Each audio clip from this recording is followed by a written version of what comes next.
America की दोनों बड़ी सियासी जमातों से ताल्लुक़ रखने वाले सेनेटर्स सदर ट्रंप के सऊदी अरब और मुत्तहिदा अरब इमारात के लिए असलहे की फ़रोख्त के मंसूबे को चैलेंज करने वाले हैं। अमेरिकी हुकूमत के फैसले में आखिर क्या बात है जिस पर सदर ट्रंप की अपनी जमात के अरकान ही सख्त तनकीद कर रहे हैं। इस वक्त नुखबत मलिक कैपिटल हिल से हमारे साथ मौजूद है। नुखबत, पिछले माह ही ट्रंप इंतजामिया ने ईरान की जानिब से मुबैना खतरे के पेश नज़र सऊदी अरब, मुत्तहिदा अरब इमारात और उर्दन को असलहे की फ़रोख्त का फैसला किया है। अब इस पर मुखालफत की क्या वजह बन रही है? जी इरम, आपने बिल्कुल ठीक कहा। दरअसल ऐवान नुमाइंदगान जो है, अमरीकी ऐवान नुमाइंदगान, उनको एतराज़ इसी बात पर है कि ट्रंप इंतज़ामिया ने सऊदी अरब को असलहे की फ़रोख्त के लिए जो इमरजेंसी नाफिज की है उससे कांग्रेस के उस किरदार को नज़रअंदाज कर दिया गया है जिसके तहत हर गैर मुल्क को अमरीकी असलहे की फ़रोख्त के लिए कांग्रेस की मंजूरी जो है वो ज़रूरी होती है। सदर ट्रंप ने पिछले महीने ऐलान किया था कि वो सऊदी अरब समेत मशरिक़ वस्ता के कई ममालिक के साथ 22 दिफाई मुआहदे जो है वो करने वाले हैं जिसके तहत इन ममालिक को असलहा फरोख्त किया जाएगा। तो इसी के जवाब में जो है कांग्रेस के अरकान, डेमोक्रेट्स और रिपब्लिकन्स दोनों ने कहा है कि अब वो 22 ऐसी अलग अलग करारदादें सेनेट में पेश करने वाले हैं जिनकी मंजूरी की सूरत में सदर ट्रंप को जो है वो इस इक़दाम से रोका जा सकता है।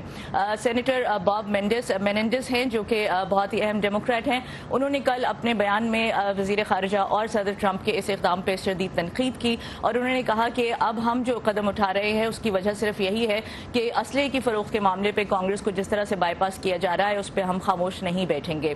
दूसरी तरफ अगर देखा जाए तो लिंडज़े ग्राहम जो कि रिपब्लिकन है, बहुत अहम दूसरे सदर ट्रंप के इत्तेहादी हैं, सेनेट की जो खारिजा उमूर की कमेटी है उसके चेयरमैन भी हैं। लिंडज़े ग्राहम जो है वो अगरचे सदर ट्रंप के हामी हैं, उनकी पार्टी के हैं, लेकिन सऊदी अरब में होने वाली इंसानी हकूक़ की खिलाफ वर्जियों की हिमायत वो भी नहीं करते। इसलिए उन्होंने कल अपने बयान में ये कहा है कि सहाफ़ी जमाल खशोगी के कत्ल के वाक़े पे शहजादा बिन सलमान का जो रवैया है उसे नज़रअंदाज नहीं किया जा सकता और अब वक्त आ गया है कि अमरीकी जो ताल्लुकात है मामूल के मुताबिक सऊदी अरब के साथ चले आ रहे हैं उनमें जो है वो तब्दीली लाई जाए। जी नुखबत, इस मामले पर कांग्रेस के अरकान में कितनी मुफाहमत मौजूद है और इन करारदादों के मंजूर होने की कितने इम्कानात हैं? जी इरम, ये बहुत अहम नुकता है। दरअसल कल जो हमने देखा है कि अरकान जो डेमोक्रेट्स और रिपब्लिकन्स हैं दोनों ही इस बारे में बात कर रहे थे। हम जानते हैं कि सेनेट में जो है अमरीकी पार्टी, रिपब्लिकन जो पार्टी है उसकी अरकान की तादाद ज़्यादा है, लेकिन फिर भी लिंडज़े ग्राहम जो खुद रिपब्लिकन है वो तवक्को कर रहे हैं कि इस मामले पे जो है वो मजबूत दो तरफा जो हिमायत है वो हासिल हो जाएगी। जी बहुत बहुत शुक्रिया। ये थी नुखबत मलिक हमारे साथ जो बता रही थी कि अमेरिका और सऊदी अरब के दरमियान होने वाली वेपन्स की डील पर अमरीकी सेनेटर्स के इख्तलाफ।